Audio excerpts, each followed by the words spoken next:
On a clear and sunny morning on November 11, 1942, the Dutch oil tanker Ondina and her escort, the British Indian minesweeper HMIS Bengal, were crossing the Indian Ocean from mainland Australia to the Cocos Islands when they suddenly spotted two incoming ships in the distance. Ondina was an old, lumbering vessel that could barely manage 12 knots. So the convoy was moving slowly and was unprepared for enemy resistance. The two approaching ships appeared to be aircraft carriers, but the crew couldn't be certain. The captain of HMIS Bengal anxiously searched his records, finding no reports of any Allied activity in the area, which made him wonder if the ships were Japanese. Both vessels then sounded their alarms and veered 90 degrees to starboard in an attempt to flee from the unidentified ships. Despite their efforts, their low speed made escape nearly impossible. Realizing that outrunning the approaching vessels would be futile, Bengal signaled Ondina to continue on its course while it turned back and headed directly toward the threat. The captain wanted to buy as much time as possible for Ondina to escape. Soon, Bengal identified the enemy ships as armored Japanese auxiliary cruisers, and the crew knew their chances of survival were slim. As Ondina sailed on, her captain realized they could never outrun the Japanese ships at their current speed. Then, in a desperate move, he turned the oil tanker around and accelerated toward the enemy. If escape was no longer an option, Ondina would stand and fight alongside Bengal. The Japanese had not initially focused on disrupting Allied supply lines the way Germany had. But, by 1942, they grew concerned about unchallenged Allied tankers transporting vital oil from the Middle East to Australia. To address this, Japan requisitioned 14 passenger freighters and converted them into auxiliary cruisers to serve as raiders in the Indian Ocean. Among them were the Hokoku Maru and Hokoku Maru. These 10,437-ton ships were outfitted with 4 15-900 to 8 cm and 2.5 cm guns, to double torpedo tubes, and 2 Kawanishi E-7K Type 94 floatplanes. They were powered by two 12-cylinder Mitsubishi diesel engines producing 13,000 shaft horsepower, which allowed a top speed of 21 knots. In February 1942. Both ships replaced their aging 15 cm guns from the 1905 Russo-Japanese War with 8 modern 14 cm guns at the Korean Navy Yard in Japan. Their aircraft were also upgraded to 2 faster Mitsubishi F-1M Type 0 floatplanes. Though originally passenger cruisers, the Hokoku Maru and Hokoku Maru were transformed into modern warships well suited for raiding Allied shipping in the Indian Ocean. Ondina, the Dutch tanker, had been commissioned by the petroleum company Corona, a sister company to Shell Oil. She was 142 yards long with a displacement of 6,341 tons and powered by a 6-cylinder Versbor diesel engine that could generate 2,800 shaft horsepower, allowing a top speed of 12 knots. Because of the risks during World War II, tankers like Ondina were equipped with minimal defensive armament, including a 10.2 cm American gun mounted on the poop deck and some anti-aircraft machine guns. Still, the tanker was slow and vulnerable, and its weapons were insufficient for serious naval combat. For this reason, it required escort protection during its voyages. From Australia, Ondina was escorted by the newly built Bathurst-class corvette HMIS Bengal, which had been designated for service in the British Indian Navy. During the war, 60 Bathurst-class corvettes were built based on an Australian design. 4 of them, equipped with minesweeping gear, were constructed under the Commonwealth Shipbuilding Program specifically for the Indian Navy. Bengal was powered by a triple expansion steam engine, producing 2,000 shaft horsepower, though most of these corvettes struggled to exceed 13 knots due to their size. Her main armament included a 7.6 cm gun, which replaced the previously used 10.2 cm guns that were no longer available. She was also equipped with 40mm Bofors cannons and two 20mm Oerlikon machine guns for anti-aircraft defense. For anti-submarine operations, she carried a Type 38 ASDIC device and 40 depth charges. However, with fuel tanks holding only 186 tons of heavy liquid fuel, Bengal could not complete the journey to India from Australia without stopping. Sailing with the Dutch tanker ensured that Bengal had an escort mission while also securing fuel for the journey.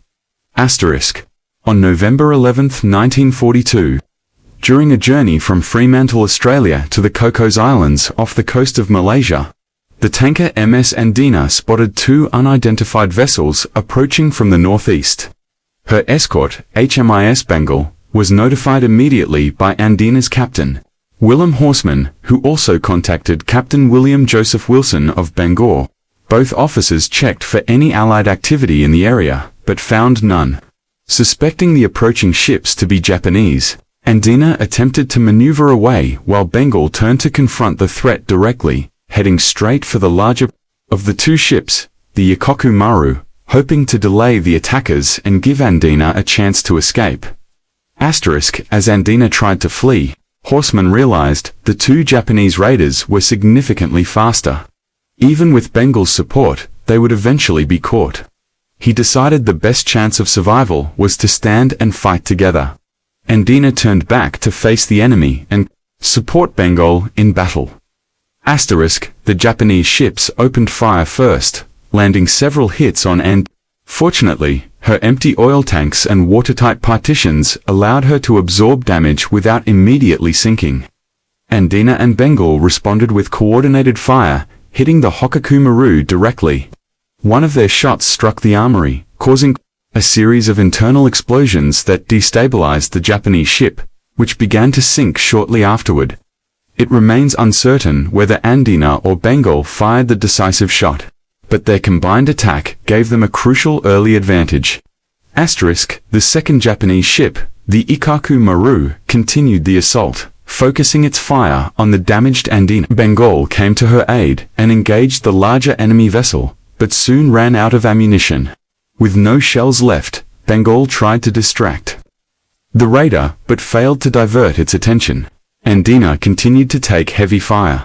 Captain Wilson, believing the tanker was lost and determined to save his remaining crew, made the decision to withdraw Bengal and head toward Diego Garcia. Maru kept shelling Ondina, which managed to fire her last 8 rounds but missed the target. The crew then tried to escape under cover of smoke, which proved ineffective. Out of options, Captain Horseman ordered the crew to abandon ship. Before he could escape, he was struck by shrapnel when a shell hit the bridge.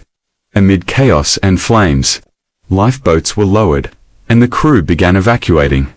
The Japanese ship then launched 2 torpedoes at Ondina, but they caused minimal damage.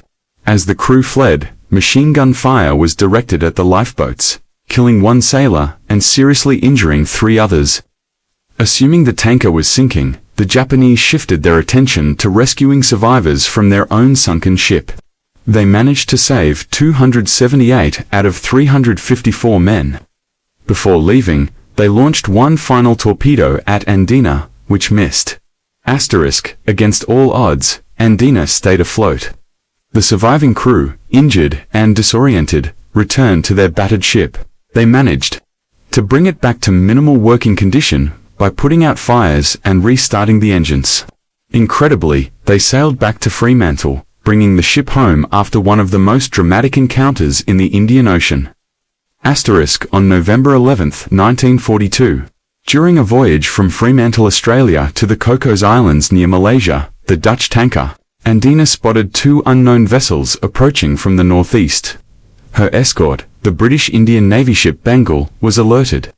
Ondina's captain, William Horseman, contacted Bengal's captain, William Joseph Wilson, and both checked for any reported Allied ships in the area.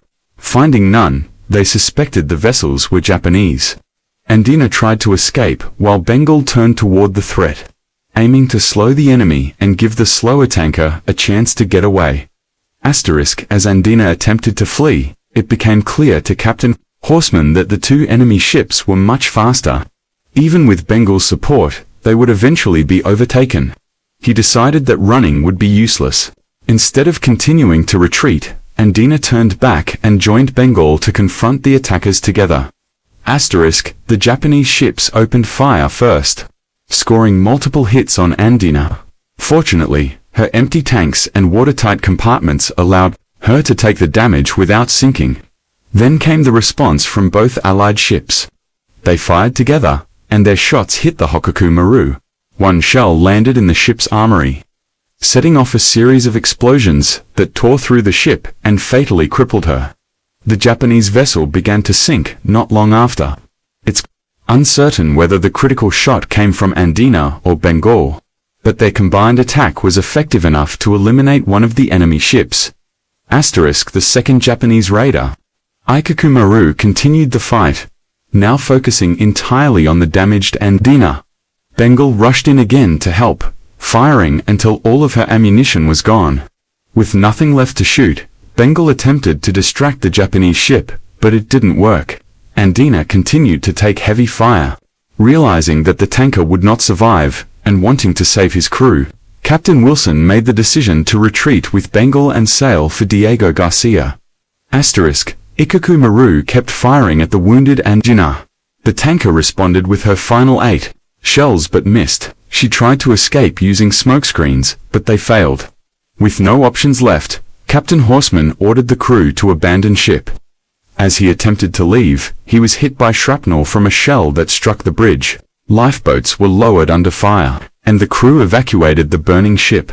The Japanese fired 2 torpedoes, but they caused little damage.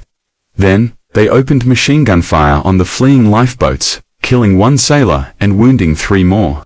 Believing Ondina would soon sink, the Japanese shifted their attention to rescuing survivors from the sunken Hokoku Maru. They saved 278 out of 354 crew members. Before departing, they fired 1 last torpedo at Ondina, which missed. The raider then sailed away. Despite the damage, Ondina remained afloat. The surviving crew, shocked and injured, made their way back to the tanker. They managed to bring the ship to a barely functional state. Fires were extinguished, engines restarted, and, against all odds, the ship slowly made her way back to Fremantle. It was a return that followed one of the most unlikely and heroic naval encounters of